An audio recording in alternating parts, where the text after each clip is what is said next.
The jungle had been swallowing the temple for centuries, layer by layer, vine by vine. The air was thick with humidity, and a silence so absolute it pressed against the skin. When the tourist raised his camera, the last light of day bled through the canopy, casting golden fragments over the mossy stones. He didn't notice the shifting shadow between the pillars, or the faint outline that rippled where no wind moved. Later, when the photo was uploaded and magnified, the figure emerged. Impossibly tall, unnaturally still, eyes like smudges of obsidian watching from the threshold of time. Experts stared, replaying the moment, slowing every frame until stillness itself became unbearable. Whatever stood there wasn't reflected in any other shot. And yet, its gaze lingered, quietly, endlessly, waiting to be seen again. By the time the experts received the photograph, it had already gone viral. Forums filled with debates. Pareidolia, double exposure, or something that defied physics. Yet, in the high-resolution analysis, light patterns refused to align. Shadows cast in opposite directions. Temperature readings inconsistent with human presence. The figure's edge registered colder than the air itself, its opacity oscillating in ways no lens could mimic. Ethan, now unreachable, hadn't posted since. The metadata revealed something stranger. The timestamp on the image was exactly 1 minute after the camera's battery died. The photograph was taken apart, pixel by pixel. Layers separated, data reconstructed. No signs of tampering, yet something embedded within the file pulsed irregularly, like a heartbeat buried in code. When the photo was magnified beyond visibility, fragments of symbols appeared, ancient characters etched into the noise pattern itself. A linguistic anomaly, experts said. A message encoded not by man but by image. Some swore they heard whispers when zooming in, a soft rustle like leaves brushing against stone. Days later, Lydia traced the temple's location through archival maps. Locals refused to guide her deeper than the river crossing, warning of the echo watchers, spirits bound to mirrored surfaces. She dismissed the legends until she reached the clearing herself. The jungle was unnervingly still, the temple's silence more complete than any digital static. Every sound, every breath was swallowed whole. She lifted her own camera, hesitated, then took a single photo. When Lydia returned home, the photo refused to open. Each attempt produced a flicker of static, then the faint outline of her own face behind the glass. Only the eyes weren't hers. Someone or something had replaced them, and in the final frame, found days later in the corrupted file, a tall silhouette watched from behind her shoulder, its reflection perfectly still even as she moved. The corrupted image spread through encrypted circles before vanishing from public archives. Those who downloaded it reported strange phenomena. Mirrors fogging in sealed rooms, faint figures appearing in glass during video calls. A photojournalist from Singapore, Adrian Wu, was among the few who dared to reopen the file. What he saw defied compression logic. Frames within frames, each one showing Lydia in different positions, though she'd only taken one photo. Behind her, the silhouette appeared closer in every iteration, its head tilting slightly, as if acknowledging the viewer through the screen. The more Adrian zoomed, the colder his office became, and his camera began to record movement on its own. At exactly 3:06 a.m., Adrian's external drives began ejecting themselves. He watched in disbelief as files vanished in real time. Folders renamed with coordinates leading to Cambodia's northern forest. The camera on his desk turned itself toward him, capturing a live feed that showed something impossible. His own reflection standing behind him, still as stone with eyes that didn't blink. Terrified, he traced the GPS data to a forgotten excavation site near the temple's perimeter. A pit sealed off since 1982, after an unexplained collapse buried an entire research team alive. The next day, Adrian boarded a flight to Phnom Penh, unable to explain his compulsion. Something within the file had altered more than just data. It had imprinted on him. The moment he stepped off the plane, his camera powered on without command, capturing frames every few seconds. Locals avoided him, whispering old names. Prowling spat, the wandering soul, trapped in mirrors. By the time he reached the forest, the temperature had dropped unnaturally. The trees grew dense, bending toward him as if in silent witness. Hours into the trek, Adrian found the excavation site. Now nothing but a crater filled with stagnant rainwater and cracked stone tablets. He took a photo, and the sound echoed unnaturally long. The image that appeared on his screen was impossible. A perfect overhead shot, as if captured from the sky, though no drone was in use. At the center stood a figure identical to Lydia, her form motionless, eyes fixed upward through the frame, as though she had been waiting.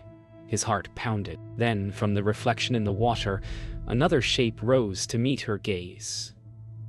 Adrian's final transmission arrived 12 hours later. A shaky video feed streamed from his body cam. His voice trembled as he whispered that he'd found something older than sight itself. The feed cut to static, then resumed for 3 frames. Lydia's face in total darkness, her lips moving soundlessly. Behind her, the tall silhouette now fully formed, its hands resting gently on her shoulders. When investigators later recovered Adrian's equipment, his camera showed the last image taken, a mirror-like surface reflecting the jungle. Only one figure appeared, Adrian, yet his reflection was smiling. Weeks passed before authorities reached the excavation site. They found no trace of Adrian Woe, only his tripod half buried in wet soil and his camera lens cracked, as if from the inside. The files were intact, yet the timestamps shifted every time they were opened, like the footage was still recording itself. A government researcher, Dr. Noah Krell, received the recovered media for analysis. His background in optical forensics made him the perfect candidate, or the most vulnerable one, because as soon as he loaded the footage, reflections began appearing where none should exist, on his computer screen, on window glass, even within the pupils of the eyes in the photographs. Something was observing him through every surface that could capture light. Noah enhanced the recovered footage frame by frame, running spectral analysis. Hidden within the static was a frequency pattern below human hearing, a resonance capable of triggering visual hallucinations. But this wasn't just auditory interference. When isolated, the waveform formed shapes resembling faces, elongated, expressionless, hovering in the frequency bands. As he watched, Noah's reflection began lagging behind his real movements, eyes blinking moments too late. He recorded the phenomenon, narrating it clinically, until his tone faltered. The reflection smiled first. When the lab's motion sensors triggered at 2:14 a.m., Noah was alone. Security footage later showed him standing motionless before a glass cabinet, whispering. The words were indecipherable, the audio scrambled by low-frequency distortion. Investigators reviewing the footage reported nausea, dizziness, and a sensation of being observed from behind. In the reflection of the glass, Noah wasn't alone. Lydia stood beside him, eyes open but unfocused, mouth moving in sync with his own. Their voices blended into one continuous sound. Not language, but echo. By morning, the lab was sealed. Noah's computer continued running on standby, the monitor flickering with static images that pulsed in rhythm, like breathing. When investigators accessed the hard drive, they found a new folder dated 5 hours into the future. Inside were still frames of people who had opened the image previously. Ethan Clark, Lydia Maris, Adrian Wu, and now Noah himself. Each photo showed its subject facing a mirror, captured from behind with the same figure looming just out of focus in the background. The metadata indicated the photos hadn't been taken yet. Hours later, the building's power failed. A single generator kept the monitors alive long enough to record one final clip. Security camera feed from the lab corridor.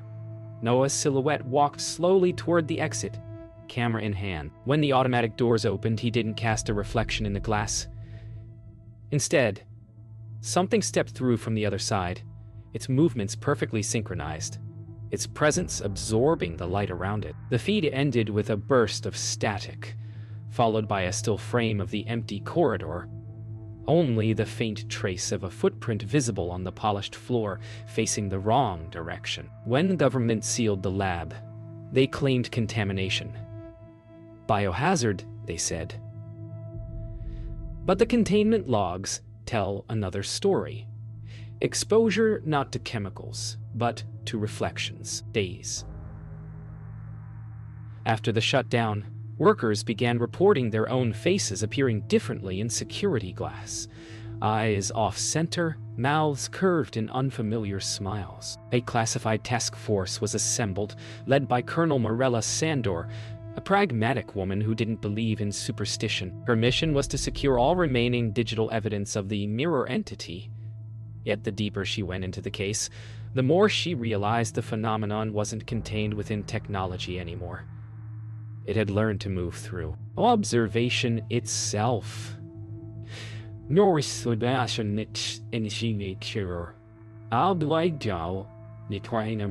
Colonel Sanders' team recovered the last drive from the lab, a portable SSD still recording data despite power loss. The file tree regenerated endlessly, each directory labeled with timestamps that hadn't yet occurred. In the surveillance playback, Noah Krell's final moments were played on loop, but in every iteration, the reflection behind him moved slightly closer to the camera. Sandor paused the feed, magnified the image, and her pulse slowed. The reflection wasn't Noah. It was her. Same uniform, same scar above her brow, but in the reflection, her eyes were already black. Sandor ordered the footage quarantined, but containment protocols failed within hours.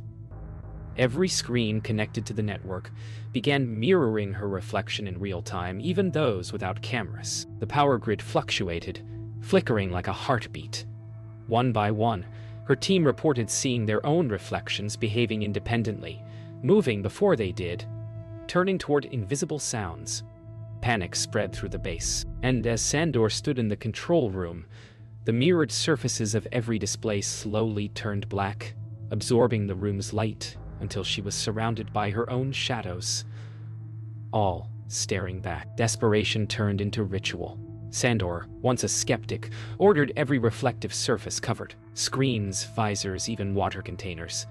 Yet still the reflections found them. Audio logs reveal her final command: if you see yourself looking back, don't blink.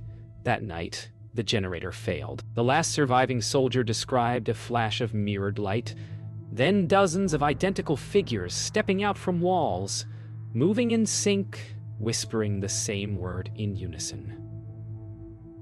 Return. No further transmissions were recorded. Only a single frame remained, embedded in the generator's dying feed, a face pressed against the camera lens from the inside. 2 months later, an unmarked crate arrived at a museum in London, no sender listed. Inside lay a single object: the cracked lens from Adrian Wu's camera. The curator who opened it reported immediate vertigo before collapsing. When security checked the footage, they found her still body reflected in the glass of the exhibit case.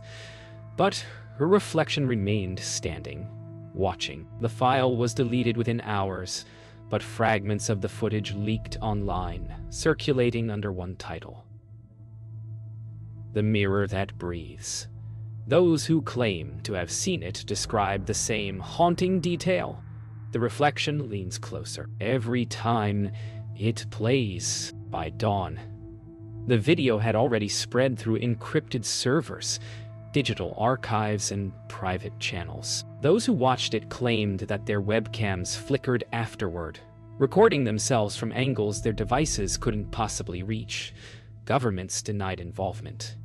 Experts discredited the footage as a hoax. But off the record, specialists from optical engineering labs began disappearing, their last search histories containing only one phrase: "Can light remember?" The question hung like static in the void. Somewhere in London, the curator's reflection still stood inside the sealed exhibit, lips parted slightly, as though waiting to finish her sentence. Dr. Holt's analysis revealed something no algorithm could explain. Embedded within the footage's metadata were microscopic discrepancies in frame duration, fractions of a second invisible to human eyes. When isolated, they formed an image of the temple where it all began. But this was no digital overlay. It was a scan of the actual site taken from above, time-stamped for a date 2 days in the future. Holt realized the footage wasn't replaying the past. It was forecasting the next capture. The mirror wasn't reflecting anymore. It was remembering forward. He contacted British authorities, warning that the phenomenon was evolving, that the mirror field could now predict and replicate human sight. His call was logged but never answered. That night, he returned to his lab to find his reflection already waiting for him in the glass of his computer monitor. It blinked once, tilted its head, and whispered a phrase that the microphone almost didn't capture. "We see through what you leave behind." The lights flickered, and the monitor recorded its own screen, infinitely reflecting until every frame became black. The next morning, the lab was empty. No sign of Holt, no fingerprints, no signs of struggle. But the camera feed showed him still at his desk, motionless for hours. When police entered, they found every reflective surface covered except one. The monitor still glowing faintly. The screen displayed the temple at sunrise, exactly as Holt had seen it in the metadata. Then, slowly, a figure emerged from the frame, stepping toward the camera. It was Holt. Only his movements were inverted, mirrored in reverse, as though the image were walking out of itself. By the week's end, new footage surfaced online. A live stream of the temple in real time, untouched, untraceable. The image was still, except for the faint shimmer of movement just beyond the frame. Thousands watched, waiting. And as the sun dipped behind the jungle, the stream darkened to black. Then, one by one, the watchers began to see their own reflections in the feed, mirrored back at them through their devices, faces illuminated by ghostly glow. Somewhere within the static, a final voice echoed through the connection. "You were always looking in." The stream cut out, leaving only the faintest impression of an open doorway in the dark. After the live stream blackout, the world began to whisper. Forums vanished overnight, replaced by identical warning posts signed with the same symbol, a mirrored AA. Power grids flickered across continents, cameras malfunctioned, and any reflective surface began producing ghost imprints of those who looked too long. Psychologists called it mass hysteria. Physicists disagreed. The phenomenon wasn't random. It moved along digital pathways, migrating through light frequencies like a signal seeking new hosts. And somewhere within that hum, beneath static and silence, came the echo of the first photograph ever taken of the temple, replaying itself as if memory were contagious. In London, the British Museum sealed the exhibit room indefinitely.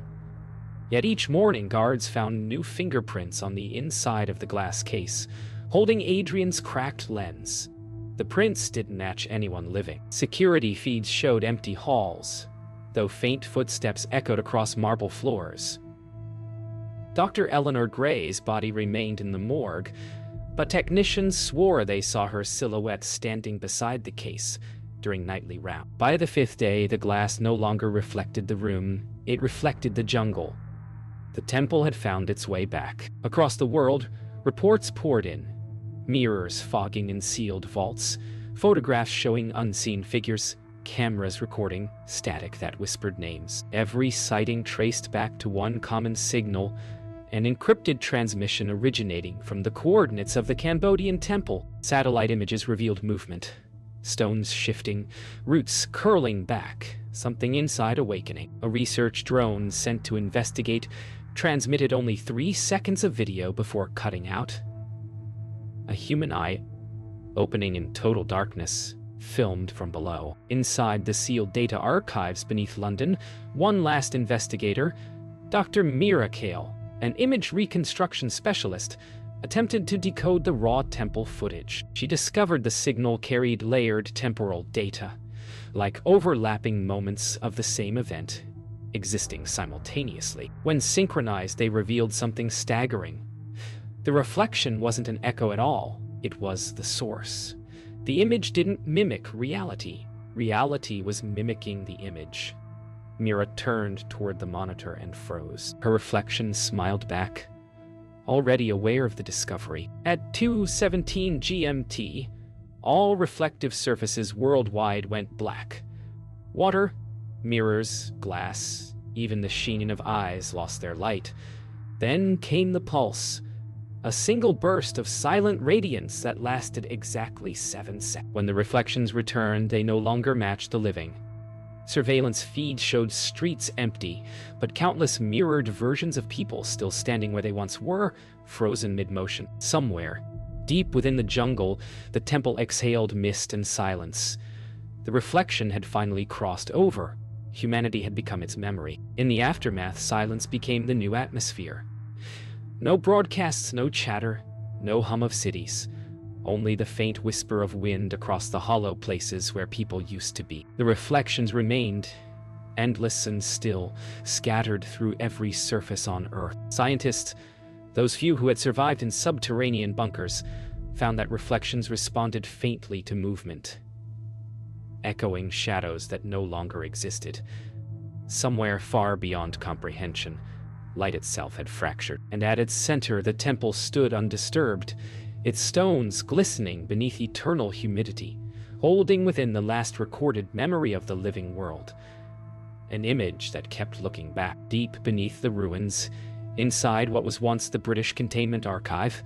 The last of the drives continued to hum softly, disconnected from all power. A faint pulse of light flickered inside the cracked casing. Heartbeat slow, deliberate.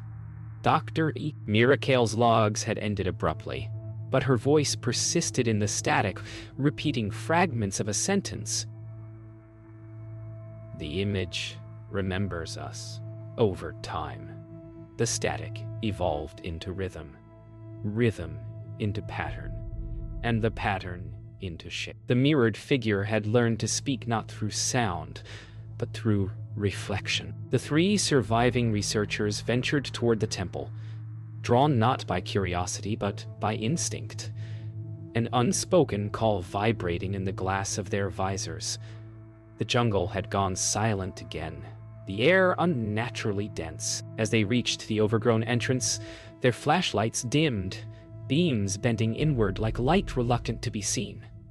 One of them whispered that the stone carvings had changed. Where once were gods and warriors now stood lifelike figures.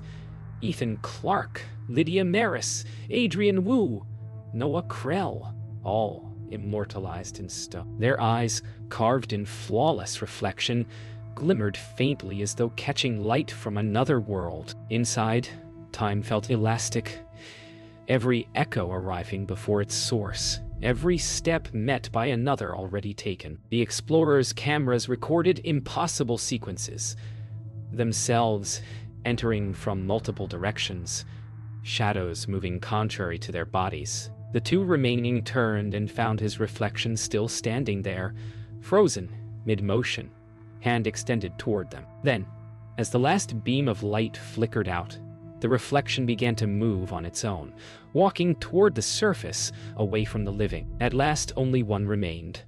The camera, still streaming through the autonomous drone, captured her final descent into the heart of the temple. There, the chamber's core, rested a mirror carved of obsidian, older than the structure itself. Its surface rippled like liquid under breath, and within it, countless faces drifted by, every life ever captured by a lens. She stepped closer, breath trembling, and for a fleeting second saw not her reflection, but a world inverted, waiting to be born again. Then the mirror stilled. The feed ended. The image froze on her open eyes, reflected endlessly, until darkness folded inward, sealing the last memory of humankind inside its own gaze.